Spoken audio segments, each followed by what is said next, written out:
toutes et tous. Que chacun d'entre nous rentre en bonne santé chaque soir après sa journée de travail n'est-il pas ce que nous voulons tous? C'est la volonté absolue des membres des instances de gouvernance de notre groupe. Nous sommes certains que c'est la vôtre aussi. Les 10 Golden Rules sécurité font avant tout appel à notre bon sens.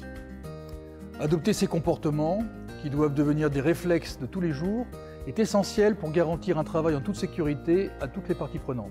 De nombreux efforts ont déjà été réalisés et portent progressivement leurs fruits. Nous devons continuer dans ce sens et ne pas relâcher notre vigilance de tous les instants.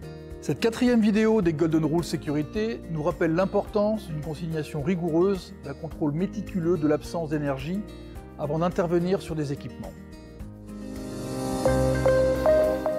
Nos règles qui sauvent des vies.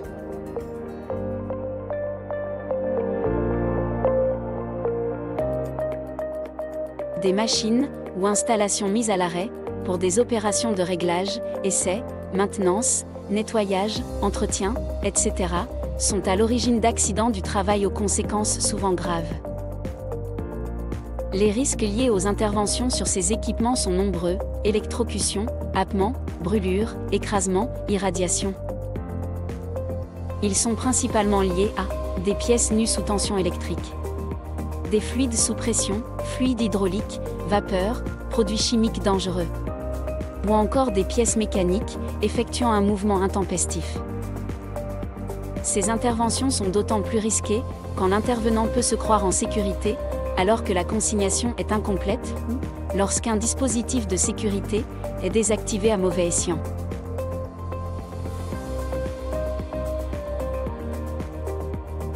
Il est indispensable d'appliquer la procédure adaptée de mise en sécurité de l'installation concernée pour neutraliser toute apparition ou réapparition intempestive d'énergie ou de fluides dangereux. La procédure de consignation compte généralement 5 phases.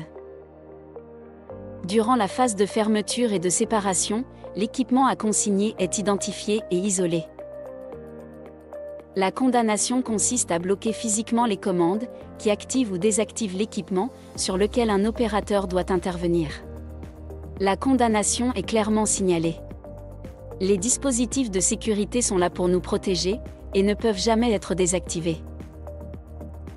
Ensuite, les produits dangereux sont évacués, les énergies potentielles ou résiduelles sont éliminées.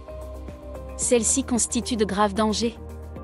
Dans le cas où l'élimination n'est pas possible, on recourt à la rétention ou au confinement des énergies. Repérer l'installation consignée et surtout vérifier la véritable absence d'énergie ou de fluide dans le circuit sont les étapes suivantes indispensables. Se croire en sécurité ne suffit pas. Enfin, il est indispensable de prévenir qu'une opération est en cours. Un signalement de condamnation doit être apposé de manière visible et être déclaré aux personnes responsables. La déconsignation n'est réalisée qu'après s'être assuré de la fin réelle des opérations. Elle requiert la même attention et le strict respect des procédures fixées préalablement. Les opérations de consignation et de déconsignation, afin d'être efficaces et suffisantes, doivent s'intégrer dans une démarche générale et structurée. L'analyse des risques est un préalable indispensable à la réalisation de ces opérations. L'implication de la hiérarchie à tous les niveaux, ainsi que les compétences techniques des différents acteurs, sont essentielles à la réussite de la démarche. La santé et la sécurité au travail doivent être la première de nos priorités et cela relève de notre responsabilité partagée. Dirigeants, managers, collaborateurs, clients, sous-traitants. C'est ensemble que nous devons éviter les accidents du travail grâce à nos actions de prévention à tous les niveaux et grâce à la vigilance et au comportement de chacun à chaque instant, sur chantier, dans les bureaux, en atelier.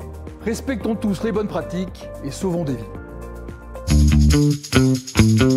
Je planifie et réalise mes interventions en respectant les règles de consignation applicables.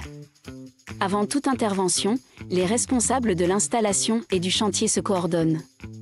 Ils identifient clairement le type d'opération à réaliser, les risques qui y sont associés et les moyens nécessaires à son accomplissement en toute sécurité. Je sollicite la présence de l'exploitant à l'ouverture des circuits présentant des risques pour les intervenants. Je vérifie la consignation et la présence des verrouillages et leurs enregistrements, si applicable. Je n'interviens pas sans contrôle préalable de l'absence d'énergie ou de fluide. Les énergies potentielles ou résiduelles constituent de graves dangers. L'équipe d'opérateurs peut alors intervenir en toute sécurité.